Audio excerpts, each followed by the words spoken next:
তো অনেকে এখন বর্তমান ইউটিউবে আপনার এই জিনিসটারে ফলো করে।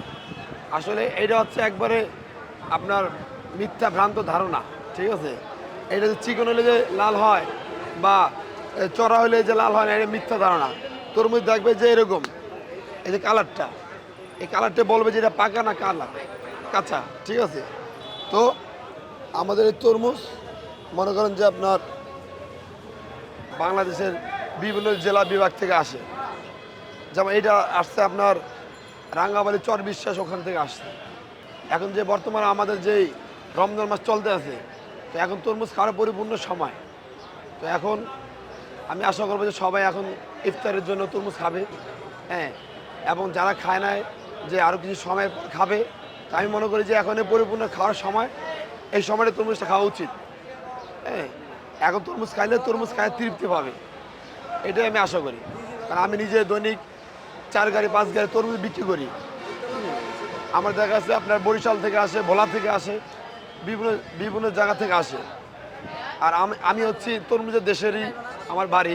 যেমন আমার বাড়ি হচ্ছে ভোলা চর ফ্যাশন। ঠিক আছে? আমাদের ওখানে তরমুজ উৎপাদন অনেক বেশি হয়। আপনার ভোলা, তারপরে ইয়াতে আপনার বরিশালে বিভিন্ন জায়গায় তরমুজ হয়। তো এখন মূল কথা হচ্ছে যে তরমুজ খাওয়ার মেইন সময়টা হচ্ছে এখন। এখন দামটাও আমাদের মোটামুটি নিয়ন্ত্রণ আছে। দাম আহামরি বেশি নাই, দাম সস্তা আছে। এটা ভালো মন্দ চিনা উপায় হচ্ছে যে আপনার যারা যারা তরমুজ বিক্রি করে, তারা মনে করেন যে তরমুজটা চিনে। যাদের যেই কাজ করে যারা, তাদের ওই কাজের উপর তাদের অভিজ্ঞতা থাকে। যেমন এই তরমুজটা, এটা হচ্ছে আপনার মনে করেন যে পাকা তরমুজ। হ্যাঁ, এটা কালারটা দেখা যাচ্ছে একটু আপনার পাকার মতনই বোঝা যাবে। আরেকটা হচ্ছে আপনার এই যে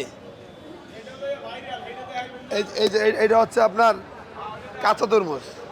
এটা চিনা হচ্ছে যে আপনার এই তরমুজটা দেখা যাচ্ছে একবার বেশি পাকা কাটে না, ক্ষেতের থেকে কাটে একটু কম পাকা। তো এই তরমুজটা 2-1 দিন রাখলে তরমুজটা একটু পরিপূর্ণভাবে আপনার পাকে। তো আমি মনে করি যে যারা আপনার কাস্টমার আছেন, যারা তরমুজ কিনতে যাবেন দোকান থেকে, বিশেষ করে যারা খুচরা ক্রেতা, যারা আপনার খুচরা কিনতে যাবেন, তারা অবশ্যই আমি আশা করি দোকানদার যারা বিক্রি করে তাদের থেকে চাবেন যে ভাই কোনটা ভালো হবে সেটা আপনি দেন।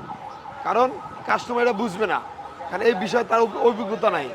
এই জন্য আমি মনে করি যে দোকানদার থেকে চাবে, তো অবশ্যই দোকানদার মনে করেন যে তাকে ভালো জিনিসটা আপনার দেওয়ার চেষ্টা করবে।